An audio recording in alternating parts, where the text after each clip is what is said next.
सर्वप्रथम त्या मुलीला रुग्णालयात न्यायला हवं. गुरुजी, मी घेऊन जातो तिला.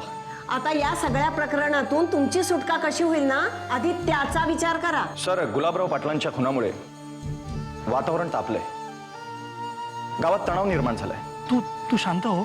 आपण बसूया ना 5 मिनिटं इथे. चला निघूया.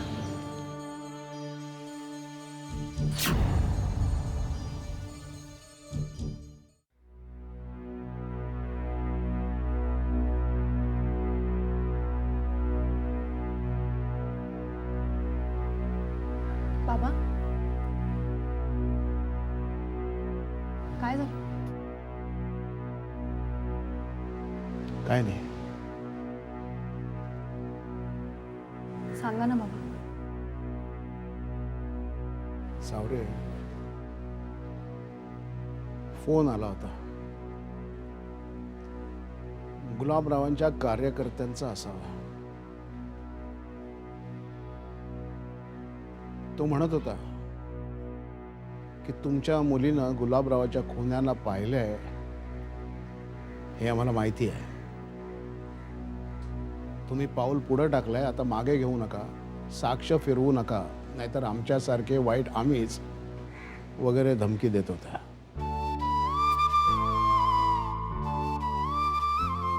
एकीकडनं ते धमक्या देतात, दुसरीकडनं हे. सावरे, साक्ष फिरवणं हे तत्वता मला पटत नाही आणि तुलाही. पण मला तुझी खूप काळजी वाटते सावरे. काल इथलं वातावरण खूप तापलं होतं. गुलाबरावांचे कार्यकर्ते घरापर्यंत पोहोचले होते. तुझी यायची वाट फारशी रहदारीची नाही. हे बघ, यापुढं तू एकटीनं यायचं नाही, या लोकांचा भरोसा नाही. बरं बाबा, नाही येणार मी एकटीने. बघितलंत ना बाबा, हे असं असतं ना म्हणून सामान्य माणूस कोर्ट कचेऱ्या आणि पोलीस यांच्यापासून दूरच राहतो. कसली माहिती असली तरी पुढे येऊन बोलायला धजावत नाही. हे दुष्ट चक्र आहे सावरे. पण मला वाटतं हेही वादळ तात्पुरतं आहे. आजच्या तारखेला कुणाला कुणाचं सुतक करायला सुद्धा वेळ नाहीये.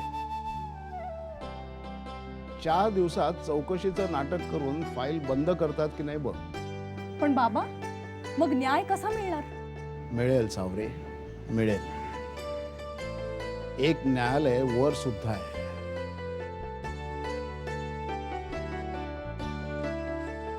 तो 99 गुन्हे माफ करतो, पण 100व्या गुन्ह्याला असा घाव घालतो की पाप्याचा पुरता विनाश होतो. खरंय बाबा. पण बाबा, यापेक्षा त्या पापी वृत्तीचाच नाश झाला तर किती बरं होईल ना.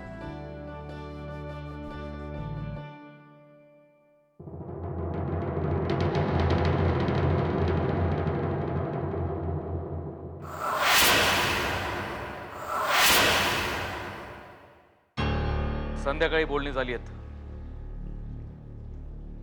हो, भेट झाली माझी.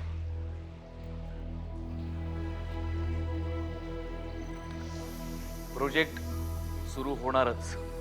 तुम्ही कामाला लागा. नाही, आता मला वेळ नाही. मला काही खासगी कामं करायची. ऑफिसमध्ये आल्यावर बोलू. हाय हर्ष.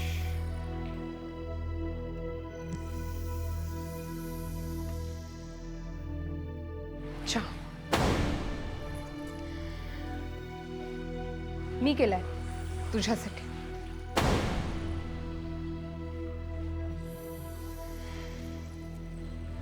हल्ली खूप बिझी आहेस. मी काही मदत करू शकते का तुझ्या खाजगी कामात? तुझ्या योग्य काम असलं तर नक्की सांगेन मी.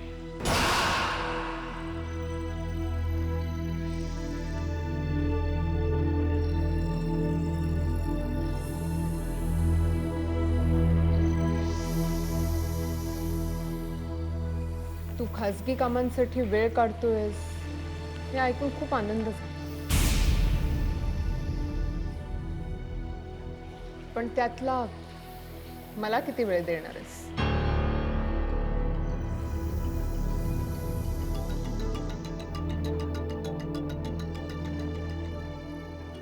कालही मी आले होते.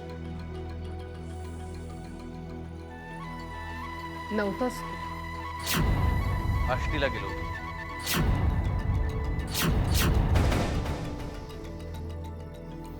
काही जणांकडे गणपतीच्या दर्शनाला जायचं होतं.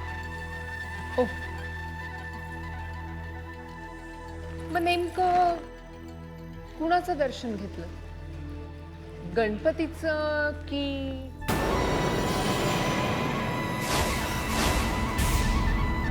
प्रियांका, स्पष्ट बोलायला हरकत नाहीये. हो, मी आसावरीकडे गेलो होतो गणपतीच्या दर्शनाला. Any problem? मुळीच नाही. हे तसंही मला जरी प्रॉब्लेम असला तरी तुला काहीच फरक पडत नाही. स्मार्ट.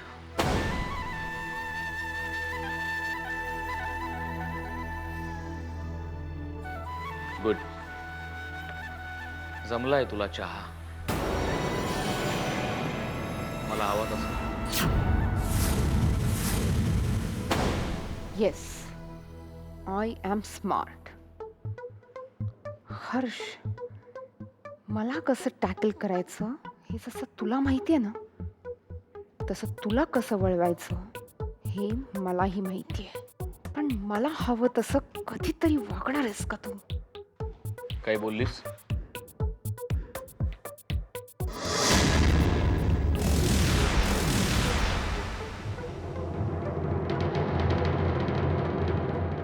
मला तुझी कंपनी हवी आहे आज संध्याकाळी. का एक्झिबिशनला जायचं? तुझ्या इंटरेस्ट इंटिरियरचं. आर्किटेक्ट तुंगारेचं मला आहे इन्व्हिटेशन.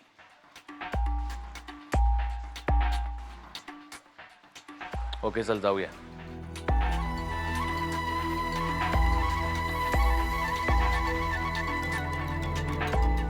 बाय. हर्ष,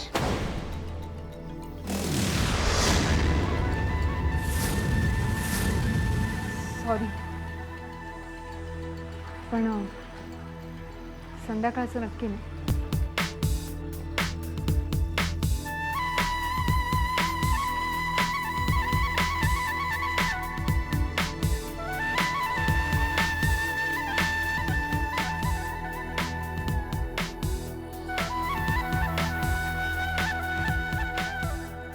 आधी एक्झिबिशन, मग डिनर, त्यानंतर लॉंग ड्राईव्ह. आज किती महिन्यानंतर मला हवा तसा दिवस माझ्या भेटत आला.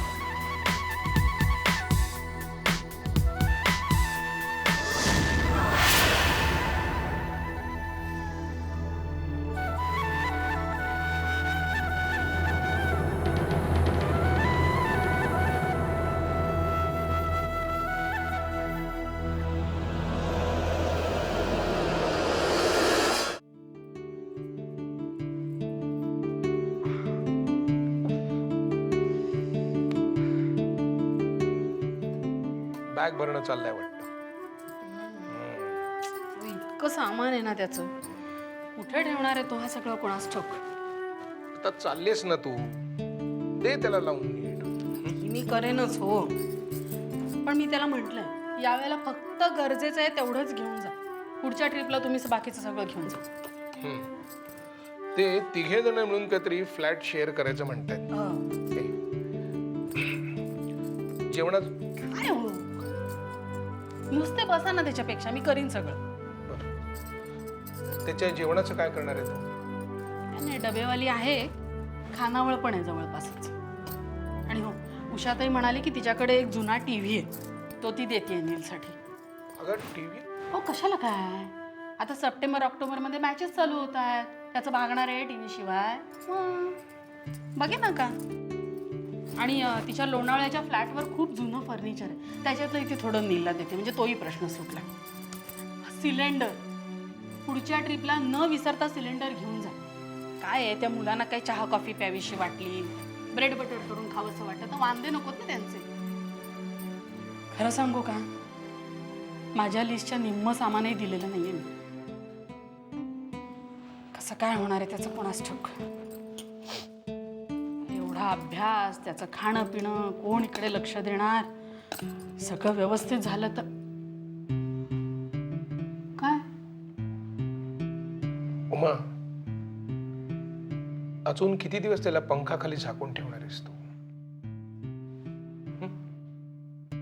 हे बघ अगं, जोपर्यंत मुलं स्वतंत्रपणे राहत नाहीत, या दुनियेची त्यांना कल्पना येत नाही, तोपर्यंत ती स्वावलंबी होणं शक्य नाही. आता मला तिची काळजी वाटत नसेल का? पण मला असंही वाटतं की त्याने एकट्यानं स्वतंत्रपणे राहावं. हे जग त्याला नीट माहीत व्हावं. स्वतःचे निर्णय त्यांनी स्वतः घ्यावेत. चांगलं काय, वाईट काय, हे त्याला नीट समजावं. तिथून शिकून जेव्हा तो परत येईल ना, तेव्हा असा स्मार्ट बनून येईल, तुलाच अभिमान वाटेल त्याचा.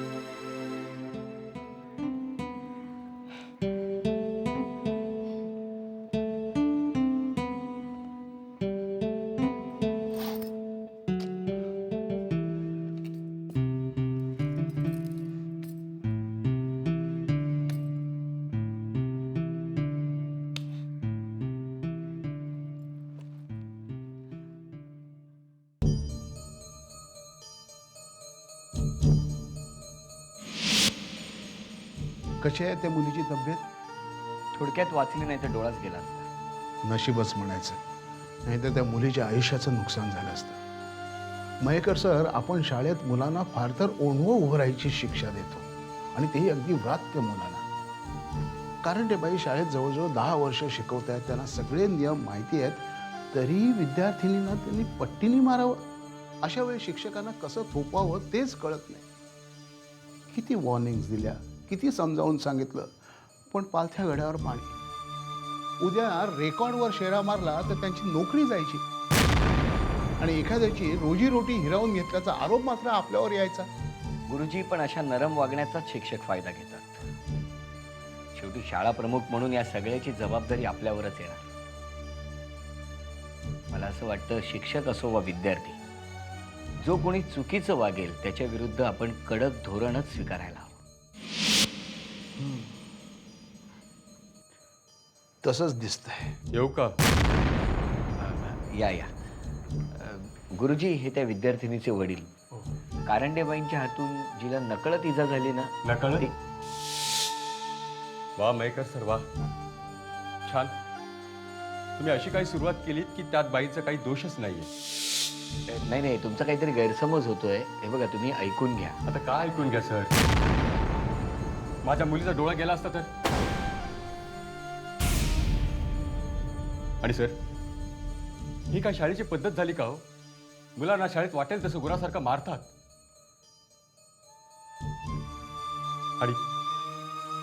आणि माझ्या एकुलत्या एक मुलीच्या डोळ्यावर बेतलं होतं. अहो, अजून तिच्या पाठीवरचे वळ सुद्धा पट्टीचे गेलेले नाहीयेत, आणि असं असताना मी शांत राहू? हे बघा, आम्हाला सगळ्याची कल्पना आहे. आम्ही त्या शिक्षिकेला वॉर्निंग सुद्धा दिलेले आहे. यापुढे कुठलाही शिक्षक असं काही करणार नाही याची हमी मी देतो. नको सर, मला तुमची हमी वगैरे काही नको. तुम्ही त्या शिक्षिकेला शाळेतून काढून टाका बस. हे बघा, तुम्ही जरा समजून घ्या. आम्हाला असं करता येणार नाही. ठीक आहे, तुम्हाला नाही करता येणार. मग आता मीच काय करतो ते पहा. मोर्चे काढतो, पोलिसात जाऊन तक्रारच करतो. हे बघा, नाही नाही नाही सर, नाही. इथे तुमच्याकडून काय होण्यासारखं नाहीये. आता सर्व पालकांना एकत्र करतो आणि काय तोच एकदा सोक्ष मोक्ष लावून टाकतो.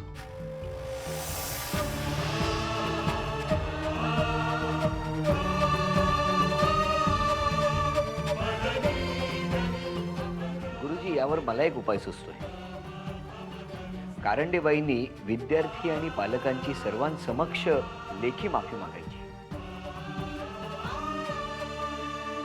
मयेकर सर, तुम्ही काहीही करा, पण त्या कारंडेबाईंना माफी मागायला तयार करा, नाहीतर हे प्रकरण खूप चिघळणार आहे.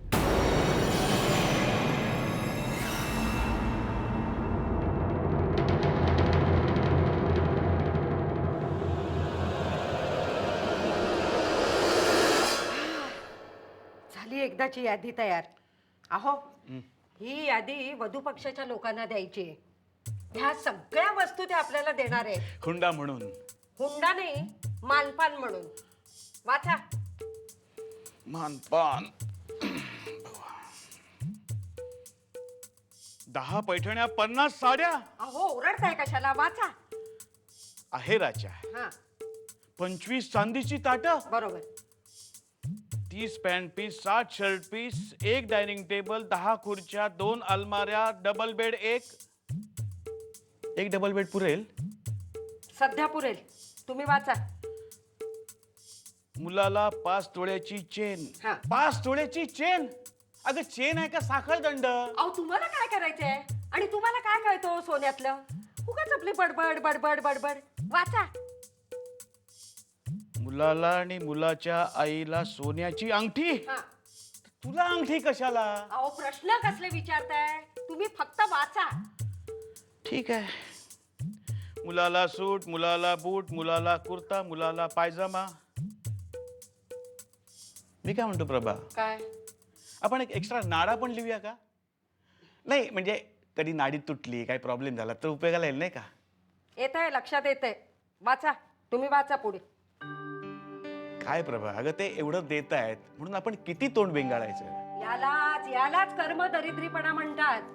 अहो, ते देतायत ना आपल्याला, मग. अगं पण ह्या एवढ्या सगळ्या गोष्टी तू ठेवणारच कुठे? अहो, या सगळ्या वस्तू ठेवायला ते फ्लॅट सुद्धा देणार आहेत आपल्याला. आपण फक्त रोज जाऊन त्या वस्तू पाहायच्या. अहो, वस्तू पाहण्यात सुद्धा किती मजा असते, नाही? खरंच.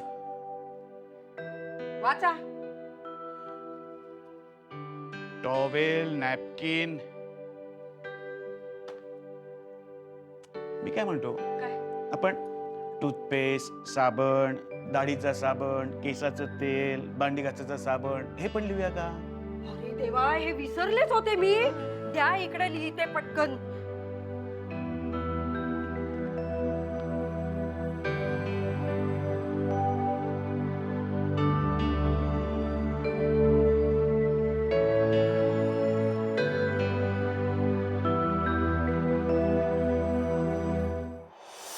सर, काय झालं? सर आनंदाची बातमी आहे. मयेकर सरांनी राजीनामा दिला? छाओ. अहो सर, माझं मोरलं तर ऐका. अहो, त्या कारंडेबाईंनी विद्यार्थिनीला झोडपलं होतं ना, तिच्या आई बाप आलेत, जाम भडकलेत. त्यांचं म्हणणं आहे की कारंडेबाईंना आत्ताच्या आत्ता काढून टाका. पण मग मोहिते सरांचं काय म्हणणं आहे? नाही, आत काय झालं ते मी ऐकलं नाही. पर हा, हे प्रकरण मोहिते सरांवर जाम शेकणार बघा.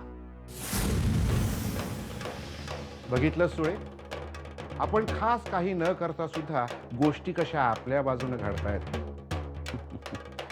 वा कारंडेबाई, अशाच चुका करत राहा आणि आदर्श विद्यालयाचं नाव गाजू द्या.